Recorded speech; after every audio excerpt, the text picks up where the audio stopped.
So hello everybody, and thank you for joining me again here at The Good Life with Steve. Of course, I'm Steve. Who else will be crazy enough to be here doing this?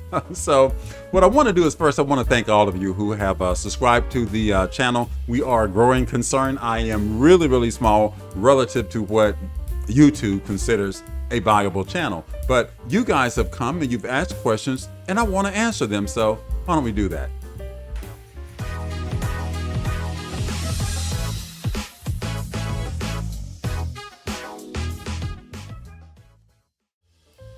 So yeah, I want to take just this time to answer some of your questions. Now, there's not a lot of them. There's like 10 questions that I want to, questions and comments that I want to address. I could actually make separate videos for each of these, but I want to respect your time because you've come here, you subscribed, you hit the like button, you left your comments and your questions, and yeah, you've done that for me, so I need to do this for you. Fair enough? So let's get right to it. Let's see, let's move me over and get myself out of the way, and let's just get right to it. Now, like I said, there's several questions, and let me say this also. You all's questions are, they're important. They really are important because a lot of people have questions about expat life, and sometimes the best information comes out of the questions that people who are considering being expats or people who are expats already have to ask. And so your questions are informational to other watchers or other subscribers, other listeners. So let me just get right to the first one now. Some of them are more pertinent than others, and none of these are in these aren't in any level of importance, or they're not categorized in that way. I just put them in here, and I'm going to go ahead and answer them. And so the first one comes from Darren. And Darren sent this one in about a month or so ago. And Darren has this to say. He says, "Thanks for sharing. I'm living in Jarabacoa." And Jarabacoa is that's like out in like the countryside. I mean, it's really beautiful. If you ever visit Dominican Republic, forget the beaches. Go to Jarabacoa. Beautiful place. All right. Everybody thinks about running to the beaches and chasing, girls and, getting drunk and all that. Go to Jarabacoa. All right. And also in the capital. So he has two places. Good for him. He says that they go back and forth for work purposes and that he is an American, but that his wife is Dominican. He says, "I love your honest approach. If it is affordable, and that he has found that life is less stressful and that they have everything that they need medically. And that they have some great dental health care also." Now, he did this on the video that I did about my healthcare experience here, but he also referenced dental. Now, I'm going through a dental situation right now because I have a crown here that came loose, and then I got to get it replaced, and they put one over it, so I got to go, I think day after tomorrow, to do the periodontal thing, and it's just. But anyway, so far it's been really good, and so I'm going to do a video for you guys in the coming days, and it's probably going to take a couple of weeks for me to get this one put together because I got to get a lot of information and whatever. But great dental so far. I've got really good stuff to say about that. So here's a clue to you to go ahead and like, share, and subscribe, and hit that notification bell so that you are made aware when I do that video, because I think it's going to be a good one. But thank you so much, Darren, for your questions, for your comments, and for your support. And then also there is D, who just said, "Hey, well done, brother." And I think he was talking about the video I did on my residence here. And a lot of you guys chimed in on that one, so I want to thank you for that. But let's go ahead and talk to Demetrius. Demetrius said that he is also watching my videos from California. And then there's another brother who watches from California also. So do you guys know each other? Because, Demetrius says that he's also, retiring in about 3 years. And the other brother does. And I'm going to show you his question in just a minute. But you're both retiring at the same time, both coming out of California. Maybe y'all ought to link up. He said he would like to come to Dominican when he retires, and it would be nice if I could share my contact information. And I gave him my contact information, and he reached out. So maybe we'll be talking more and more as we go along. But let me say this with where his comments and questions are concerned. Second cup, guys. And of course, as you know, or if you don't know, my first cup, I do that in solitude. That's mine. Okay. This one I'll share. But the first cup, that's just relaxation, enjoying the island breeze, sitting out on the balcony, just watching the world go by. But But the second cup, you can't do a video on your first cup. I mean, you got to get something down. You got to get a little caffeine in you. But what Demetrius talks about here is visiting before he comes or moves here. The old, look before you leap. I would say you need to visit 3, 4, 5 times, because there are different parts of the island, and what you hear about most are 3 places: Punta Cana, the Puerto Plata, Sosua area, and then Santo Domingo. I don't live in either of those. I live in Santiago, which is like in the middle of the island, so there are no beaches here. I can get to the beach in about 90 minutes or so, but I don't live in either of those places, but for good reason. I mean, I like what Santiago offers as far as medical care and dental care and shopping and that kind of thing. Santo Domingo has a lot of that, but it's just a little bit too much for me. I don't need all of that. And driving here is bad. Driving there is insane. And then the beaches, I'm a beach guy. I like the beach, but I don't really need it all the time. I've been to the beach. I can count on one hand the number of times I've been to the beach, and I've been here for, I think, like 8 months now. So it's not something that I'm just like, all in for. But if you like the beach, hey, Puerto Plata is a great place. Cabrera is really, really nice. A little bit more secluded, no, it's not like a metropolis or anything like that, but Cabrera is beautiful. So there you go. But yeah, certainly, Demetrius, visit as many times as you possibly can so that you get a good idea as to what you are in for. Now, you can visit until you're blue in the face, but there's never going to be anything that compares to actually living here. But I would say that, visit as much as you can because, there's nothing worse than just packing your bags and moving somewhere and say, I'm going to go live here, and then get to that place and go, I don't like this so much. And it's not a perfect place, but there again, visit, get a good understanding, get a feel for the cost of things and that kind of thing. So, welcome, Demetrius. Glad to have you aboard. Visit as often as you can. Give a brother a shout out when you head it down this way. Maybe we'll grab a cup of coffee or something like that. Now, if you come into to drink and hang out and chase skirts and that kind of thing, I ain't the one. Okay, so I ain't doing that.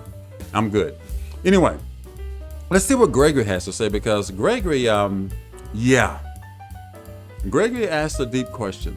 He asked me to do a video on this, and I'll probably circle back around to that, but I want to take time to address what Gregory has to say. He says, thank you, needed to hear this. And I think this is on the Get Out commercial, the Get Out video I did, what kind of American are you? He says, please make a video about expat guilt, about leaving families. That cuts deep, Gregory. That's a deep one, because I have children back in the States. I have siblings back in the States. I have a lot of people back in the States that I know, love, and care about. And if you are a parent, and I'm assuming many of you are, and you pick up and leave, some of your children are going to feel some kind of way about that. Now, I remember talking to my oldest son now, and he was like, Pops, or he called me Dad. He said, Dad, go live your life. Go enjoy. Because he understands you come this way one time. But a lot of people feel guilty about that, and so what I focus on is living abroad in the Caribbean or maybe in Central America, something like that, because you can get back home as often as you probably would like. Me living here in the Dominican Republic, I'm from Atlanta, Georgia, so I can catch a quick flight, if I fly Spirit, I think I can do a round trip for like $800-900 somewhere there, about $700 to $900, I think, last I checked. Fly from here to Miami to Atlanta, boom.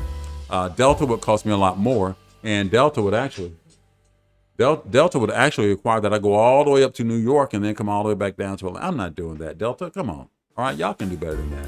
Spirit shouldn't be outperforming you where that's concerned, but that's what I talk about, perhaps not moving. I won't say that I would never move to the other side of the planet, right? To Africa or to Asia or someplace like that. But being here, I can get back a lot easier so that I can see the people I care about. I moved here in March And I was just back in September. And I'll probably be back in the U.S. around, I don't know, February or so. So, if I can visit a couple times a year, get around to see my children, visit my siblings and, friends and that kind of thing, then I don't feel like I've abandoned them. And I think that's what Gregory is pointing to, is that when you get up and you leave, especially when your children are concerned, your siblings, I mean, they're adults. I mean, they're as long in the tooth as you are.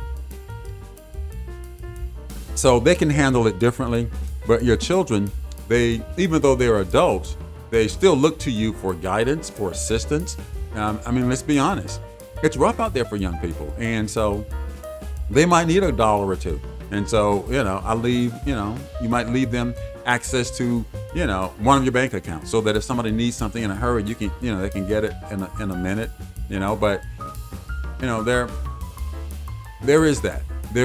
And even though we make as many, provisions as we can to accommodate them when we are away, we still feel some kind of way because, we're 1,000 miles away. And for me being in Atlanta, let's see, my home being in Atlanta, to get here, it's not as far as from Atlanta to Los Angeles. It's closer than that. And so if I move to Los Angeles, they would say, well, he's gone, but he's still in the country. The idea that you are outside of the borders of the U.S., that kind of affects people some kind of way. We feel some kind of way about that. You're not in the U.S. anymore. So I'm closer than I would be if I was in California, but still I'm outside of the country, but I'm still on planet Earth. So, but and I get it, Gregory. I get it. If you are an expat already, Gregory, or if you're considering being an expat and you have children or people you care about, they're in your home. It's a legitimate concern. It really is a legitimate concern. And I'm sure there are some people who will say, I don't care about them folk, man, I'm gone. Well, that's another kind of person. That's a person who just doesn't, he cares about himself only. But if you have children and that kind of thing back in the States, that's, yeah. What I would say to you, my man, is stay in touch. Do it. I mean, you're gonna have to be on WhatsApp because you're sending text messages from here to there. It's just messy. Just get on WhatsApp and you can FaceTime. You can call them just like a regular phone call. You can send them, images of you doing this, that, or a third. Somebody's drilling right now, so that's causing a problem. I hope that doesn't cause too big a problem. But, you can send them text messages or images of you out on the beach or whatever, so you kind of stay in touch. There's nothing like being there, but in that sense, you can be there, right? So let's get on to another one. Now, Kevin's in Cali. Kelly say, I like watching your video, watching your show. I got a show? I thought it was okay, I got a show now, guys. I love watching your show and glad you're enjoying the Dominican Republic. I'm also planning to move to the Dominican Republic from Los Angeles with only 3 years away from my retirement. Like I said, Kevin, you and the other brother, y'all, 3 years away, both of you? Okay, that's what's up. But he says he'd like to hear more information about expat life, and receiving things like this. He followed up with this one where he said, great information. Thanks for this episode. Do you wire transfer your Social Security funds to a bank in the DR? That's a good question. That's a great question. And I think I responded to Kevin in this one, but I wanted to address it publicly because it's something that a lot of people need to kind of get their heads around, especially if you are, if you're 62, 65, or 67, whatever, and you're about to receive Social Security, but you want to live outside of the U.S., banking is a big deal.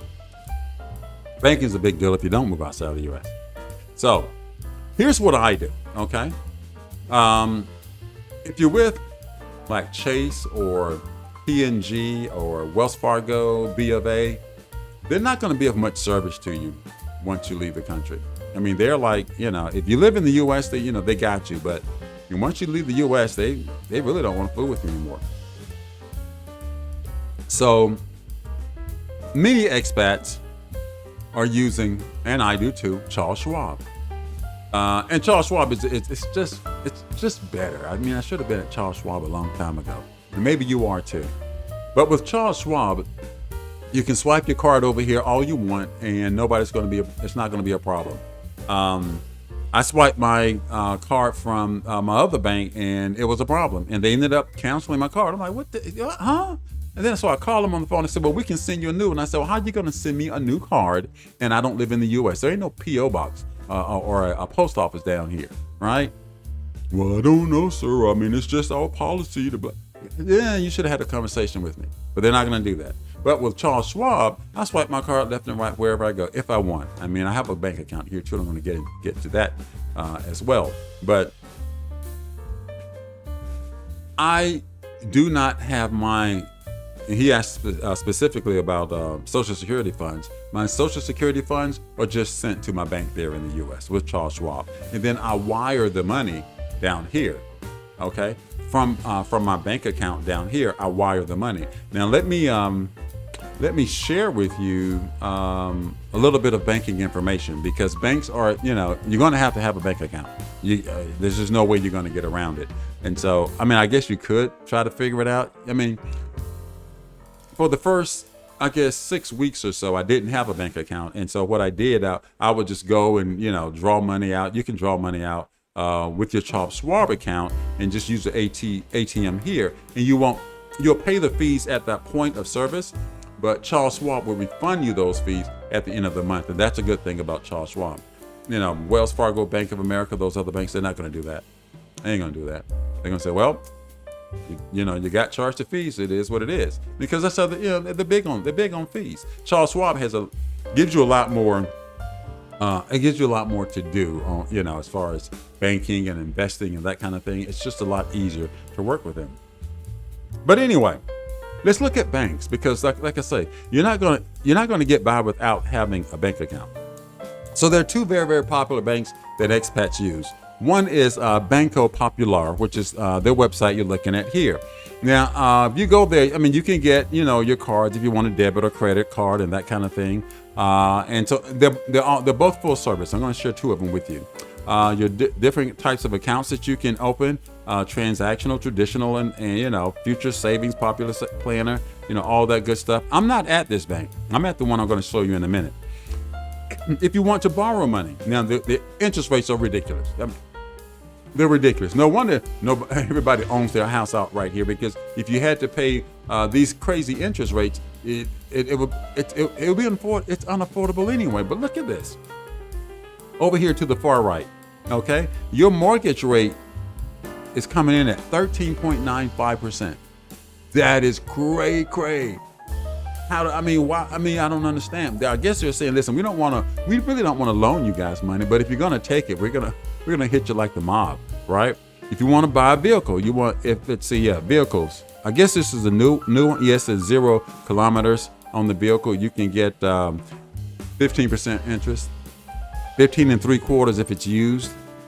Staff, I don't know what that is, but so I wouldn't be interested in borrowing money down here if I were you. Okay, so. But if you just have to, I get it, but then they have, I guess, over here, you can look at different, what is this? Okay. Different information over here. And again, this is Banco Popular. You have investments, you have insurance that you can buy from health insurance. Let's look at health insurance, because listen, health insurance is very, very important, whether you're here or in the States. But if you're in the States and you're 65 years of age or older, then your Medicare kicks in, which you don't have to pay for. But if you want outpatient care, what is that, Part B? And then it's Part D for pharmaceuticals and that kind of thing. And we're going to talk about that in a little bit, because there's a question regarding that. So let's see here. If I can I scroll down? Yeah, so you got your insurance, you got diagnostics, your healthcare, and all that stuff. I don't want to make this too long. I'll get more into that in just on the other one. But yeah, there's your insurance, remittances. That's for people who live outside. Who I'm guessing this is for people who are from Dominican Republic and they have, they live outside of the country and they're always working out there and sending money back home to their family and that kind of thing. But this is where I bank, at Banreservas. Banco Popular is very, very popular, but Banreservas, I was recommended to this bank by some people whose opinion I trust. So That's what I did. And then also I come to find out, once I got an attorney, I got to talk, we were talking about banking and that kind of thing. He says, yeah, he banks at Banreservas and his wife's at Banco Popular. So there you go. So different kinds of accounts. You got savings accounts. You have currency accounts, digital solutions. You have investments if you want to do that over here.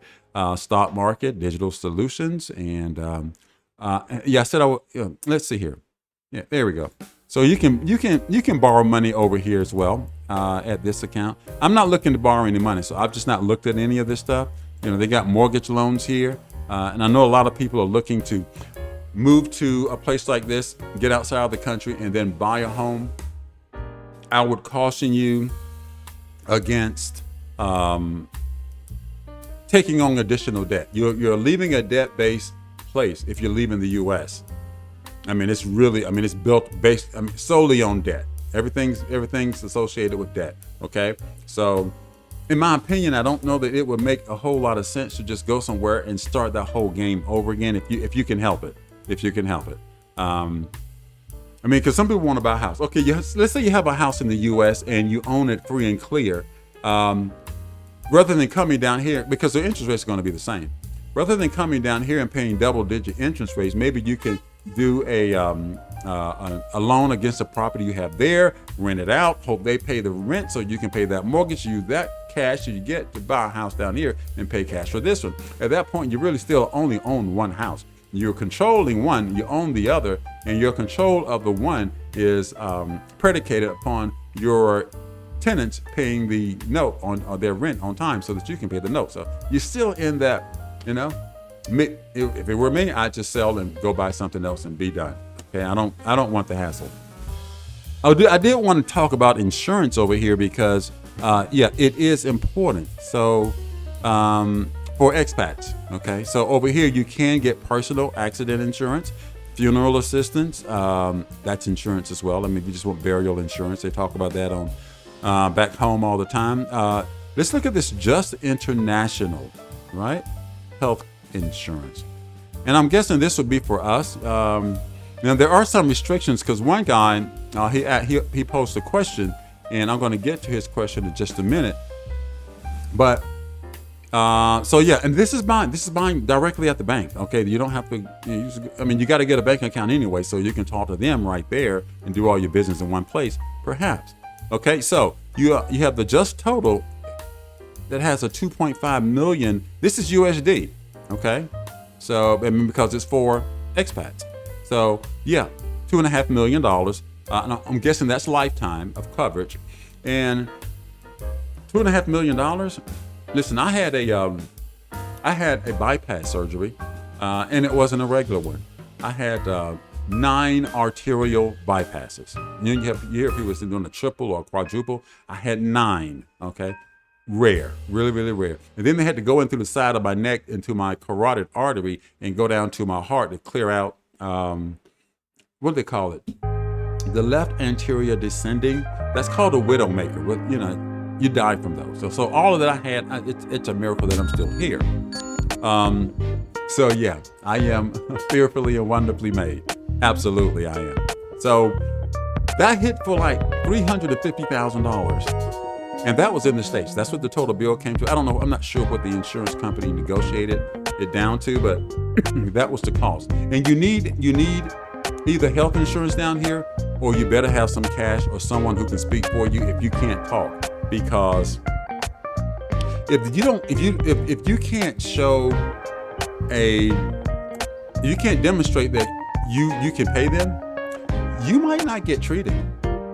Okay, so work to the wise. Keep some cash, or say keep $50,000-$60,000. Keep at least $20,000-$25,000. Okay, so that if something were to happen to you and you were in need of medical care, you can get it. All right. Let's see here. Just Balance is a $2 million lifetime cap.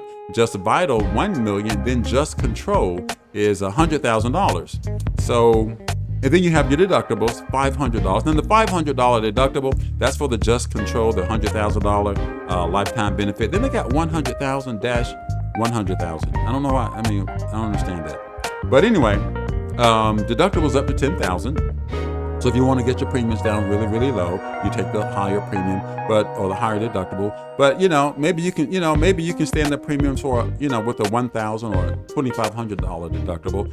I know in the U.S. people are taking $20,000 deductibles because the premiums are so high. I'm not going to get into premiums. You got to call and talk to somebody about that on your own because it's going to be dependent upon your age and a lot of other things. Okay, outside the Dominican Republic, because when you're here, you may seek to travel a little bit more because it's less expensive. You can take a junket over to Belize or someplace like that, down to Aruba. You know what I mean? I mean, because there's a bunch of islands here in the Caribbean that people just don't really think about. But there's a lot of traveling you can do, and you can do it for far less than it will cost you to leave the U.S. and come down here. There are additional fees. But anyway, so if you're traveling while you're down here, you got in-network consultation abroad, hospitalization and outpatient services, outpatient medicine abroad, and outpatient surgeries. Now, if I had to guess, when it comes to this, they're going to reimburse you. You got to be able to pay for this out of pocket. I'm just guessing, but I'm thinking you got to pay for this out of pocket. And when you get back, you can file your claim and get reimbursed. While you are here in the country, obviously you're going to have hospitalization, medical emergencies, outpatient surgeries, consultations, diagnostic studies, and lab work can get done. Preventive medical checkup and outpatient medicine. Other coverages, like if motherhood and that kind of stuff, stem cell collection, serious illness, and the list goes on and on. Chemo, radiotherapy, dialysis, those are serious issues, man. And, I know when I was in the States, you would see those dialysis clinics everywhere because people experiencing kidney failure. Among complementary benefits, you got life insurance for the policyholder, so you can just add that to your, because, once you get a certain age in the U.S., life insurance can be pretty tough to get, because they figure you got one foot in the grave and the other one's on a banana peel, so they're going to be paying out pretty quickly. So, yeah, so you can just tag that along. Let's see, air and ground ambulance within and outside the Dominican Republic, and the list goes on and on. You guys can freeze this and read through that if you want, but I want to get down here to what the requirements are. You must be under the age of 69. Now that's important, okay? So, if you're 69 years old in one day, you're probably not going to be able to get it, okay? And even if you get it, you're going to have some pre-existing conditions that they might waive, okay, or they might not cover. So you got to consider that. But it is at least there for you and something that you can investigate. You can probably contact them while you're, before you even get down here. Medical evaluations for people over the age of 65. So if you're under 65, if you come down here before you're 65, you can just boom, get it. If you're 65 years old in one day, you got to get examined, okay? So there you go. Let's see, and then there's the phone number, okay? And you can contact them on WhatsApp. Okay, so you don't even need to make a long distance phone call. You can just, download WhatsApp if you don't have it already and call them up at 809-960-7336. Or if you're here in the country, 809-960-7200. There you go, guys. There's your banking. And there you go, my brother. You were wondering whether or not, I have my money sent directly to the bank. I thought about doing that when I was back in the States, last month. But then I went, nah, I'll just... Was it August? Yeah, it was August I was back in the States. But I decided, you know what? I'll just continue to send the funds to Charles Schwab, right? And then I'll just wire over whatever I need. Okay, so I just keep, all my money there. And then I wire over what I need. Now, I do have a little bit of a reserve here. So, and I would suggest you do that if you're thinking about being an expat, right? You do want to have a reserve amount of money. Whether it's, a couple $1,000s or several $1,000s, you need to have some additional funds on hand. You know what I mean? Because things are going to happen. I did that video for you when I talked about, most people would call it a cost of living video. I think it's a cost to live, and your cost of living might be different once you get past just being alive, right? Because we have different issues. And one of my issues is addressed here by Miss Kim Wilkinson. Now, she asked me, when I did the cost of living video, she asked if I, Well, let me just read her question. Did you have prescriptions from a pharmacy? And that was the cost of without insurance. So she's asking me. Well, let me just tell you how I answered. I brought medication with me because I'm like I just told you, I had a heart attack and I had a stroke too. So I'm still getting around, right? I'm still good. But so I had a heart attack. So I take a lot of medications, that along with the stroke medication, right? So I brought medication with me. I wanted to make sure I had at least 90 days, so I had time to, get to a doctor and all that kind of stuff. And I talked to you guys about my medical experience down here visiting a doctor. So based on what she asked, I wanted to share with you guys what I take as far as medication is concerned. And it's a lot. Let me share this with you. Yeah, I take those every day. Now let me, because I could probably go through this, but I'm going to just, all right. So what we have on here, I don't know if my cursor will show up for you guys. No, it won't. Okay. But anyway, top left. Well, I'm just going to run through. I have a list of them here. I take aspirin, 81 milligrams a day. I take rosuvastatin, that's 40 milligrams a day. I take carvedilol. I'm going to give you guys the price of this stuff too.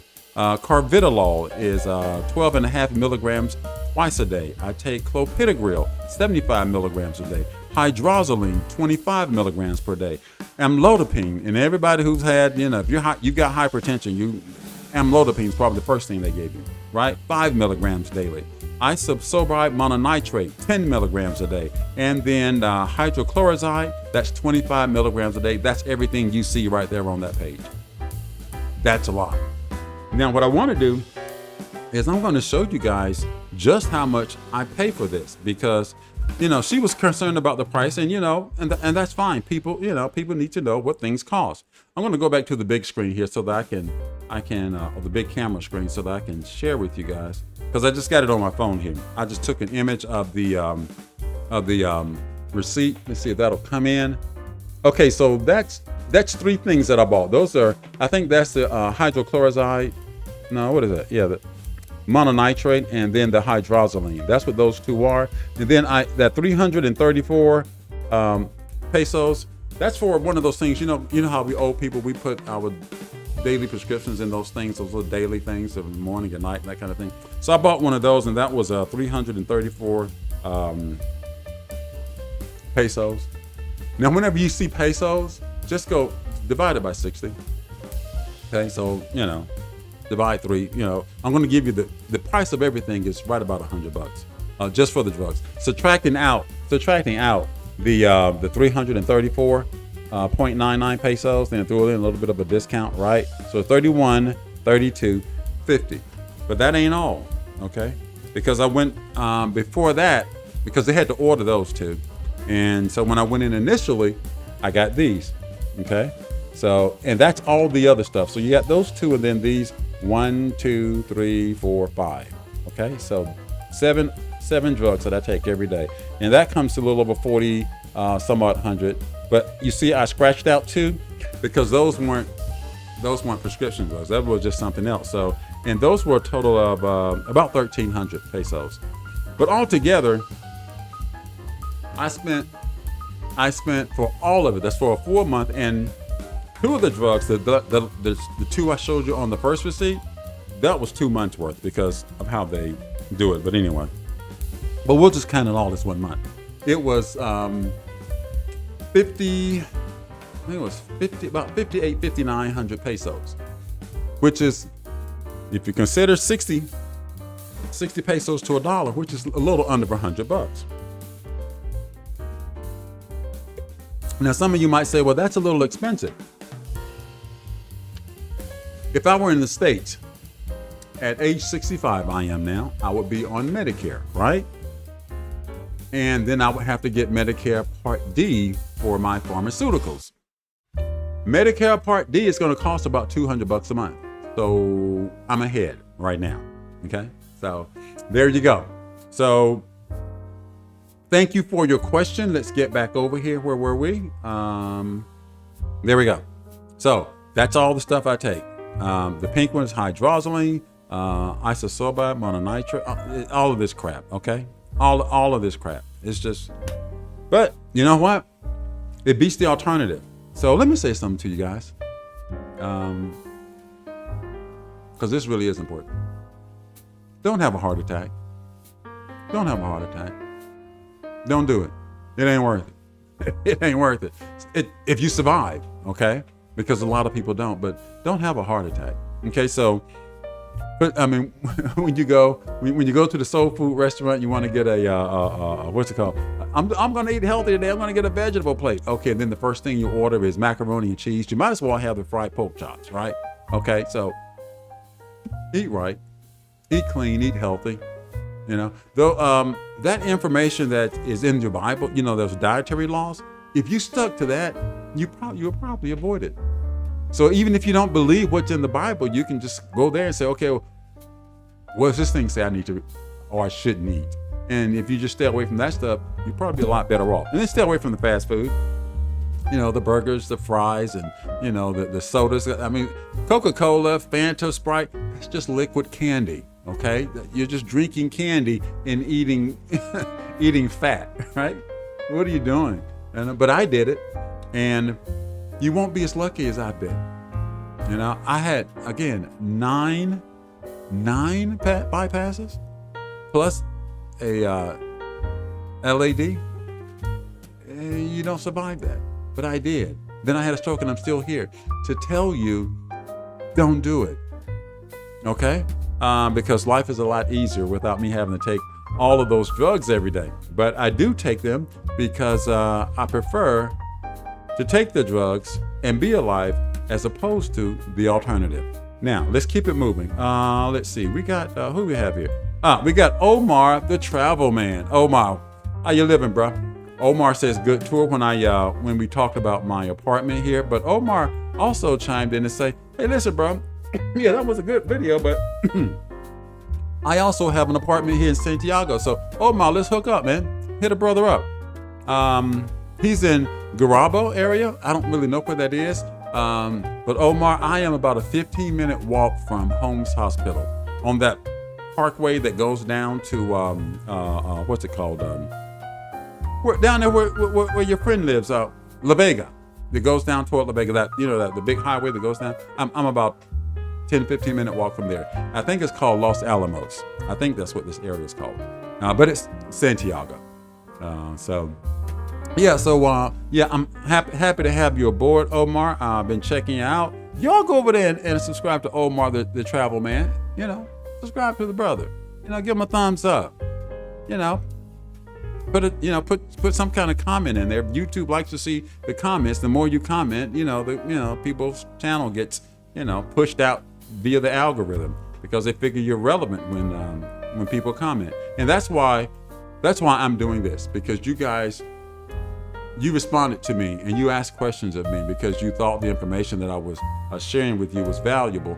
And I appreciate that. I respect that. And I want to show you how much I respect it by taking the time to answer it publicly because I think it deserves it. Now, the last one we have here is a very, very good question. This is from Southeast class of 76. I guess your class of 76, which makes you 2 years older than me, if that's your high school graduation. If it's your college graduation, then you're much older than me. But I'm assuming it says class of 76, and most people, I don't know. Anyway, he says, I went to the hospital on emergency. He said that they wanted $300 a day in the emergency room. The insurance may be unavailable at a certain age. And I just shared with you that it is after, if you're 65, you got to do a evaluation. If you're 69, forget about it. Okay. But even if you're between 65 and 69, they may have some waivers, things they may not cover, like if you have diabetes, if you got all these pre-existing conditions. It's not going to change. I mean, that's just the way insurance companies work, right? But living there without insurance is a risky endeavor for the elderly. So yes, that's why I covered that to the extent that I did, because you need to have insurance wherever you go at any age, because if something happens, it can wipe you out. And that's why I say if you get here and you don't have insurance yet, then make sure that you have a reasonable amount of of cash money somewhere that someone can get to and say, hey, treat this guy or treat this gal. We got you covered. We got 10, 15, 20, 100,000, whatever it is, right? So that, they know that they're going to get cared for on the back end as far as finances are concerned. But $300 a day to stay in a hospital, that's cheap. That's cheap. I'm just gonna be honest with you. It was $300 a day in a cheap hospital over 30 years ago in the U.S. I don't know what it's costing now, but I'm sure it's going to be a lot less than that. Like I told you, I had bypass surgery, and this was just in 2021, and that was $350,000. And I was in and out of the hospital in about a week. I checked in on Wednesday. They did the surgery on Friday, and Friday of the next week I was getting out. So 10 days. $300,000. I went to the emergency room when I had a stroke. I looked at that bill and it was like $8,000. Okay, so it's still relatively inexpensive, and I say relative because relative to what you would pay in the U.S., but you still need to have some money. I wouldn't. If you're thinking about being an expat, and you can't get your hands on at least $25,000 that you are not going to use to set up your life, you don't need to be an expat. I'm sorry. I'm not saying that to be cold or indifferent or anything like that, but you've got to have some financial wherewithal to do it. Now, once you get set up, it can be less expensive for you to live. But like for me, my just getting set up expenses was somewhere in the neighborhood of $12,000. And then you got ongoing costs after that. And then if you don't have insurance, then you need to have, I don't know, at least $50,000 laying around somewhere, right? On a card or whatever, maybe not a debit card, or maybe on a credit card or something like that. They will accept that. But yeah. But if you're under 69 years of age, then go over there to Ban Reservas, right? The bank I just showed you. It's spelled BANRESERVAS. Ban Reserve S. Weird. Anyway, what I'll do is I'll put it back up here. I think I can get it back up here real quick. Yeah, so that you guys can see it. Okay, there it is. Right. So you can check with them. Maybe you can get some rates on the phone before you get down here. Just kind of get a feel. I don't know. I don't know how much of that information they will share with you on the phone. But if you're under 65, you can go ahead and get it. Listen, if you are for certain that you're going to move to the Dominican Republic and you are under 65 years of age, I would say go ahead and get it. Even before you move here. So that way, if you turn 65, or when you turn 65, you don't have to worry about going through a physical and all that stuff. You're grandfathered in. So, yeah. So check that out, guys. Those are your questions, and I am, again, always happy to accommodate you and answer them. All right. Moving outside of the U.S. is, and Gregory made it plain when he said, the guilt some people have. It is not something that you undertake lightly. It is a big move. It's not like moving from Texas to California, or from North Carolina to New Jersey, or from New York to Illinois. I mean, you're still in the U.S. Everything still works the same, right? But when you get outside of the U.S., it's a big move. And so there are questions, and I am always happy to answer them for you. So if you have any additional questions, please go ahead and put them in the comment sections. I will I will make it a point to respond to each of you. And then maybe going forward in another month or so, we'll do this again, and I can, go more in depth with everyone. And that way everybody gets the information, because listen, you've got to create some kind of community, or you have to be a part of some kind of community when you are outside of the U.S. Now, I know a lot of guys move down here. They have, some woman that they know and that kind of thing, and that's fine, right? But you got to have more than that going on, okay? And sometimes it's good. And I know people say, well, I want to get to really know the locals, and that's fine too. Get to know the locals, but you need to know some people who have been through what you're going to go through, and people who can relate to what you're going through. I can talk to Dominicans about what I'm going through, but you know what? If I talk to somebody who's from Florida or Missouri or something like that, and they've been here for 5, 17 years, they have a lot better understanding as to what it is I'm experiencing and how I'm feeling about it. Does that make sense? Anyway, I just want to thank you guys for joining me. Listen, it is always a pleasure to have you guys here joining me in The Good Life with Steve. So again, thanks again for joining me, guys. I hope this was helpful, and I'll see you next time.